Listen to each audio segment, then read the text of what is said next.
In a traditional Latin neighborhood in San Diego, California, the colors speak of pride and the social struggle. In this classroom in a local school, the struggle is turned into hope.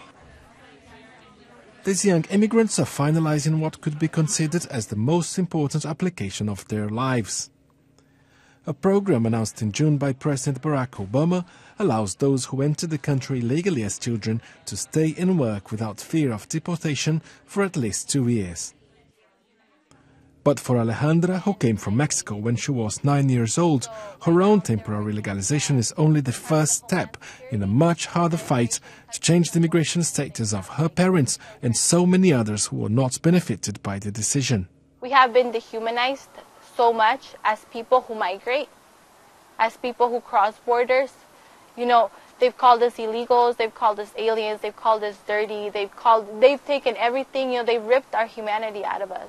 For me, it is creating a space for my mom and my brothers to come in and claim back that humanity that they've lost, because this is all they hear about themselves. Mexican Delmi del Carmen is one of millions of undocumented immigrants who will not benefit from the program. In July, she was arrested for selling soft drinks in the streets without a license, an infraction that would have normally resulted in a slap on the wrist.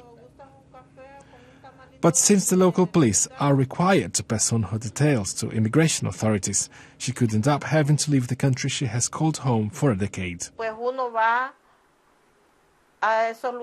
We go to these places to sell things to earn an honest living, without harming anyone.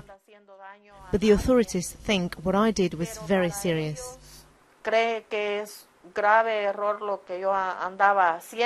The record level of deportations is the sour side of the relationship between the Obama administration and immigrant communities in the United States. Human rights organizations say that they have weakened the trust that these communities place in the same police that are supposed to make them feel safer. Some say the deportations have also eroded the enthusiasm that the immigrants felt towards Obama 4 years ago. Yeah, it's not the same energy. It's not like people are voting for the lesser of, the lesser of all evils. You know, not for the ones they would love to vote for.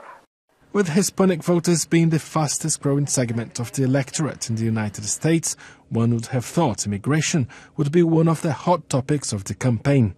But it has been eclipsed by other issues like the economic crisis and unemployment. Now the lives of around 12 million illegal immigrants will lie in the hands of the next president of the United States. Pablo, Uchoa, BBC News, California.